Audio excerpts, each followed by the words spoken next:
Hello friends, स्वागत है आपके YouTube channel morning today target पे। आज हम देखेंगे सीटेट के सीडीपी के पीवाईक्यू क्वेश्चन पेपर जो आपके आने वाले एग्जाम के लिए काफ़ी ज़्यादा इंपॉर्टेंट है। देखिए, सीडीपी आपकी पेपर 1 में पेपर 2 में दोनों में सेम पूछी जाती है, इसलिए दोनों लोग देखिएगा, चाहे पेपर 1 वाले हों चाहे पेपर 2 वाले हों। तो जो लोग चैनल पे नए होंगे मेरे, वह सब्सक्राइब कर लेंगे, जिससे जो भी मेरी क्लासेस होगी सारी क्लासेस आपको प्रॉपर मिलती रहेगी। देखिए, एसएसटी की भी जल्दी क्लासेस चलने वाली है। एसएसटी आपकी पेपर 2 में पूछी जाती है और ईबीएस आपका पेपर 1 में पूछा जाता है, तो इसका भी पीवाईक्यू कराने वाले हैं। तो चैनल को जरूर सब्सक्राइब कर लीजिएगा। तो चलते हैं क्वेश्चन पे, और अपनी तैयारी को अभी से बेहतर तरीके से करिए ताकि आपका फर्स्ट ही अटैम्प्ट में क्लियर हो सके। नहीं तो देखिए, बहुत लोग 3 साल या 4 साल लग जा रहे हैं उनको सीटेट क्लियर करने में, उसका नहीं हो रहा है। तो ऐसी गलती आप भी मत करिए। तो अपनी तैयारी को जी जान से लगा दीजिए ताकि आपका फर्स्ट ही अटैम्प्ट में क्लियर हो सके। तो आपकी क्लासेस डेली चलने वाली हैं, तो ज़रूर देखिए। तो पहला है, राष्ट्रीय शिक्षा नीति 2020 के अनुसार मूल्यांकन का उद्देश्य किसकी जानकारी देता है? तो वह हो जाएगा इसका फर्स्ट आंसर, विद्यार्थियों को कक्षा में व कक्षा के बाहर कैसे सहायता दी जा सकती है, तो वह जानकारी देता है। तो इसका फर्स्ट ही आंसर सही हो जाएगा। नेक्स्ट क्वेश्चन है, विकासात्मक परिवर्तन डैश किसका परिणाम होता है? तो विकासात्मक परिवर्तन किसका परिणाम होता है? तो वह हो जाएगा इसका राइट आंसर, यहाँ पे 4 आंसर सही हो जाएगा, आनुवांशिक कारकों और पर्यावरणीय प्रभावों की परस्पर क्रिया का परिणाम होता है। नेक्स्ट क्वेश्चन है, एक बच्चे में दूसरों की नीयत और इच्छाओं को समझने की योग्यता है, यह बुद्धि किस स्वरूप को दर्शाती है? तो एक बच्चे में दूसरों की नीयत और इच्छाओं को समझने की योग्यता यह कौन सी बुद्धि को दर्शाती है? तो वह हो जाएगा अंतरा व्यक्तित्व बुद्धि को दर्शाती है। तो इसका सेकेंड ऑप्शन सही हो जाएगा। देखिए, अंतरा व्यक्तित्व बुद्धि वह होती है जिसमें व्यक्ति दूसरों की भावनाओं और इरादों को समझता है। और वहीं देखा जाए अंतर व्यक्तित्व बुद्धि कौन सी होती है? तो अंतर व्यक्तित्व बुद्धि वह होती है जिसमें व्यक्ति खुद की यानी स्वयं की भावनाओं और विचारों को समझता है, तो वह अंतर व्यक्तित्व बुद्धि होती है। तो दोनों याद रखिएगा, पूछा जा सकता है। नेक्स्ट क्वेश्चन है, राष्ट्रीय शिक्षा नीति 2020 के अनुसार शिक्षा को होना चाहिए। तो पहला है केवल पूर्व निर्धारित। देखिए, जहां केवल हो उसको तुरंत ही काट दीजिए, केवल आपका नेगेटिव होता है। दूसरा है समस्या समाधान पर केंद्रित होना चाहिए, तो बिल्कुल होना चाहिए, सही हो जाएगा। तीसरा है अधिगमकर्ताओं में समालोचनात्मक चिंतन का विकास करना चाहिए, तो ये भी सही हो जाएगा। चौथा ऑप्शन है अन्वेषण निर्धारित और खोज आधारित होना चाहिए, आपका चौथा भी ऑप्शन सही हो जाएगा। तो इसका राइट आंसर देखिए, जहां ए है, ये आपका नेगेटिव है तो उसको काट दीजिए, तो आपका राइट आंसर निकल कर आ जाएगा, फर्स्ट ऑप्शन है यहाँ पे सही हो जाएगा।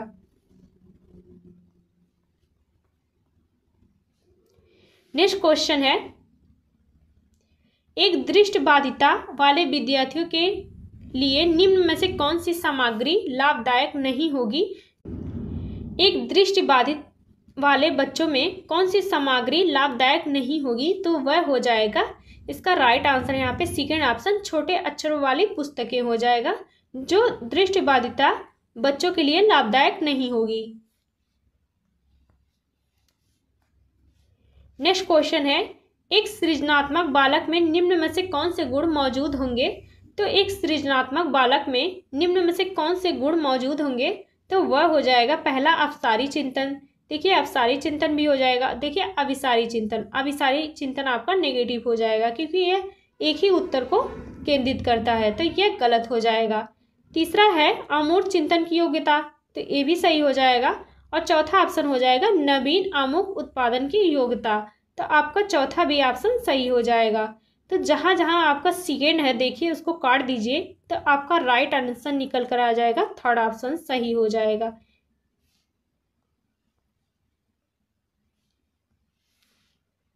नेक्स्ट क्वेश्चन है, कक्षा नियमन में विद्यार्थियों की सहकारिता हेतु एक अध्यापक को क्या करना चाहिए? तो कक्षा में नियमन में विद्यार्थियों की सहकारिता हेतु एक अध्यापक को क्या करना चाहिए? तो इसका राइट आंसर कौन सा हो जाएगा? तो इसका 4 आंसर सही हो जाएगा। मापदंडों और नियमों को स्थापित करते विद्यार्थियों की सहभागिता होनी चाहिए। तो इसका 4 आंसर यहाँ पे सही हो जाएगा। नेक्स्ट क्वेश्चन है, निम्न में से कौन सा एक संरचनावादी कक्षा का अभिलक्षण है। तो इसमें से बताना है कौन सा एक संरचनावादी कक्षा का अभिलक्षण है। तो वह हो जाएगा, इसका राइट आंसर यहाँ पे 4 आंसर सही हो जाएगा। कक्षा कक्ष में बच्चों के पिछले अनुभवों का उपयोग नए ज्ञान की संरचना के लिए किया जाता है। तो इसका राइट आंसर यहाँ पे 4 आंसर सही हो जाएगा। नेक्स्ट क्वेश्चन है, प्रवाह विस्तारीकरण और लचीलापन निम्न में से किसके लक्षण हैं। तो वह हो जाएगा सृजनात्मकता के। इसका 3rd ऑप्शन यहाँ पे सही हो जाएगा। नेक्स्ट क्वेश्चन है, अधिगमकर्ताओं द्वारा की गई त्रुटियों को समझना एक अध्यापिका के लिए महत्वपूर्ण है क्योंकि। तो इसका राइट आंसर यहाँ पे कौन सा हो जाएगा। तो इसका यहाँ पे 2nd ऑप्शन सही हो जाएगा। वह अधिगमकर्ताओं की चिंतन प्रक्रिया को समझ सकती है। तो इसका यहाँ पे 2nd ऑप्शन सही हो जाएगा। नेक्स्ट क्वेश्चन है, विकास की किस अवस्था में बच्चे कल्पनाशीलता वाले खेल में सक्रिय रूप से भाग लेते हैं। तो विकास के किस अवस्था में बच्चे कल्पनाशीलता वाले खेल में सक्रिय रूप से भाग लेते हैं। तो वह हो जाएगा प्रारंभिक बाल्यावस्था में। तो इसका राइट आंसर यहाँ पे 2nd ऑप्शन सही हो जाएगा। नेक्स्ट क्वेश्चन है, राष्ट्रीय शिक्षा नीति 2020 क्या सिफारिश करती है। तो राष्ट्रीय शिक्षा नीति 2020 क्या सिफारिश करती है। तो वह हो जाएगा बहुभाषावाद। एनईपी 2020 बहुभाषावाद को बढ़ावा देती है। तो इसका 1st आंसर यहाँ पे सही हो जाएगा। नेक्स्ट क्वेश्चन है, बच्चे का अपने आप से बात करना क्या केंद्रित करता है। तो बच्चे का अपने आप में बात करना क्या केंद्रित करता है। तो इसका राइट आंसर यहाँ पे हो जाएगा 2nd ऑप्शन, उनकी सोच को विनियमित करने में उनकी मदद करता है। तो इसका 2nd ऑप्शन सही हो जाएगा। नेक्स्ट क्वेश्चन है, प्रारंभिक कक्षाओं में शिक्षण अधिगम प्रक्रिया के लिए निम्नलिखित में से कौन सा दृष्टिकोण बेहतर है। तो प्रारंभिक कक्षाओं में शिक्षण अधिगम प्रक्रिया के लिए कौन सा दृष्टिकोण बेहतर है। तो इसका राइट आंसर हो जाएगा यहाँ पे करके सीखना हो जाएगा। 2nd ऑप्शन सही हो जाएगा। नेक्स्ट क्वेश्चन है, निम्नलिखित में से कौन सी शैक्षणिक पद्धतियाँ शिक्षण अधिगम प्रक्रिया में सकारात्मक योगदान नहीं देती हैं। तो इसमें से बताना है कौन सी शैक्षणिक पद्धतियाँ शिक्षण अधिगम प्रक्रिया में सकारात्मक योगदान नहीं देती हैं। तो इसका राइट आंसर कौन सा हो जाएगा। इसका राइट आंसर यहाँ पे 4 आंसर सही हो जाएगा। परीक्षा केंद्रित कठोर शिक्षण रणनीतियाँ जो परीक्षा में सकारात्मक योगदान नहीं देती हैं। तो इसका 4 आंसर सही हो जाएगा। नेक्स्ट क्वेश्चन है, निम्नलिखित में से कौन सा आंतरिक प्रेरणा का उदाहरण है। तो इसमें से बताना है कि कौन सा आंतरिक प्रेरणा का उदाहरण है। तो वह हो जाएगा, इसका राइट आंसर यहाँ पे 2nd ऑप्शन, एक गतिविधि में रुचि के कारण अध्ययन करना। तो देखिए, आंतरिक प्रेरणा उस प्रेरणा को कहते हैं जो व्यक्ति के अंदर से आती है, ना कि बाहरी इनाम से आती है। तो इसका राइट आंसर यहाँ पे 2nd ऑप्शन सही हो जाएगा। नेक्स्ट क्वेश्चन है, खिलौनों की आयु टॉय एज किसे कहा जाता है। तो खिलौनों की आयु टॉय एज किसे कहा जाता है। तो वह बाल्यावस्था को कहा जाता है। इसका राइट आंसर यहाँ पे 3rd ऑप्शन सही हो जाएगा। देखिए, बाल्यावस्था की एज होती है 2 से 7 वर्ष की होती है बाल्यावस्था की एज। नेक्स्ट क्वेश्चन है, इनमें से कौन सा बच्चा मध्य बाल्यावस्था में होगा। तो इसका राइट आंसर 2nd ऑप्शन हो जाएगा सही। एक बच्चा जिसने नियमों के अर्थ की समझ विकसित कर ली है और तर्क कर सकता है।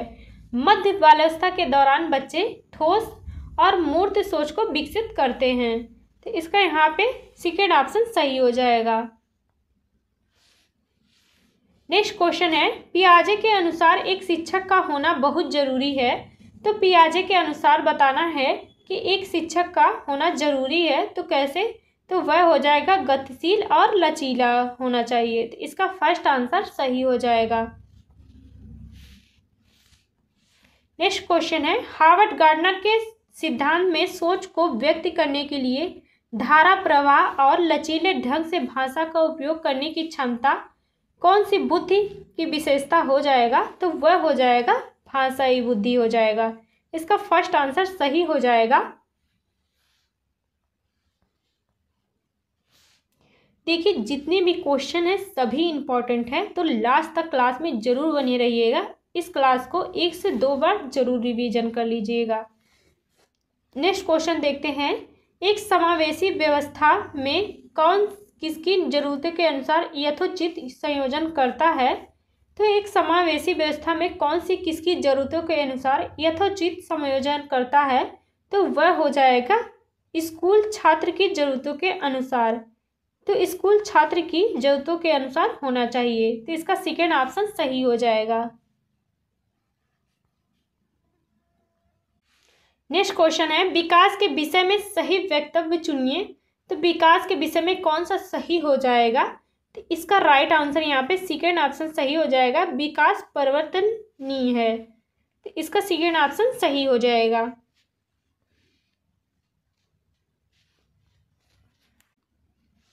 नेक्स्ट क्वेश्चन है, फातिमा तर्क करती है कि आपको ईमानदार होना चाहिए क्योंकि इससे आपको माता पिता आप पर गर्व करेंगे। फातिमा कोहलबर्ग के नैतिक चिंतन के किस चरण में है? तो वह हो जाएगा, इसका थर्ड ऑप्शन सही हो जाएगा, अच्छा लड़का अच्छी लड़की अभिनीकरण। तो इसका यहाँ पे थर्ड ऑप्शन सही हो जाएगा। नेक्स्ट क्वेश्चन है, निम्न में से कौन सा कौशल उच्च श्रेणी चिंतन नहीं है? तो इसमें से बताना है कौन सा कौशल उच्च श्रेणी चिंतन नहीं है। तो वह हो जाएगा प्रत्यय स्मरण हो जाएगा। इसका फोर आंसर सही हो जाएगा। देखिए प्रत्यय स्मरण में जानकारी को याद करना शामिल है, इसलिए यह निम्न स्तर का कौशल हो जाएगा, तो इसलिए यह सही नहीं हो जाएगा। नेक्स्ट क्वेश्चन है, एक विद्यालय बैडमिंटन प्रतियोगिता के लिए विद्यार्थियों को चयन करते समय लड़कों को प्राथमिकता देता है और संगीत प्रतियोगिता के लिए लड़कियों को प्राथमिकता देता है। तो यह क्या सूचित करता है? तो यह हो जाएगा जेंडर रूढ़िवादिता को सूचित करता है। इसका फोर आंसर यहाँ पे सही हो जाएगा। नेक्स्ट क्वेश्चन है, निम्न में से कौन सी तकनीक अध्यापन अधिगम प्रक्रिया की गुणवत्ता को नहीं बढ़ाएगी? इसमें से पूछा है, तो कौन सी तकनीक अध्यापन अधिगम प्रक्रिया की गुणवत्ता को नहीं बढ़ाएगी? तो वह हो जाएगा बच्चों को विविध तरीके से नामनीकरण करके। तो यह आपका नेगेटिव हो जाएगा, तो इसका फोर आंसर यहाँ पे सही हो जाएगा जो नेगेटिव पूछा है। नेक्स्ट क्वेश्चन है, निम्न में से समालोचनात्मक चिंतन में क्या शामिल है? तो इसमें से बताना है कौन सा समालोचनात्मक चिंतन में शामिल है। तो पहला है परासंज्ञान, दूसरा है विश्लेषण, तीसरा है मनन। तो ये सभी समालोचनात्मक चिंतन में शामिल हो जाएगा, इसलिए इसका फर्स्ट आंसर सही हो जाएगा।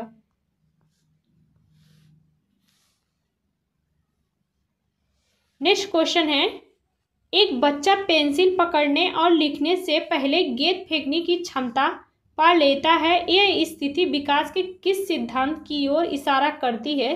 तो वह हो जाएगा अधोगामी सिद्धांत हो जाएगा। इसका यहाँ पे सेकेंड ऑप्शन सही हो जाएगा। तो आज के लिए बस इतना ही, मिलते हैं नेक्स्ट क्लास में। क्लास कैसी लगी कमेंट करके जरूर बताइएगा।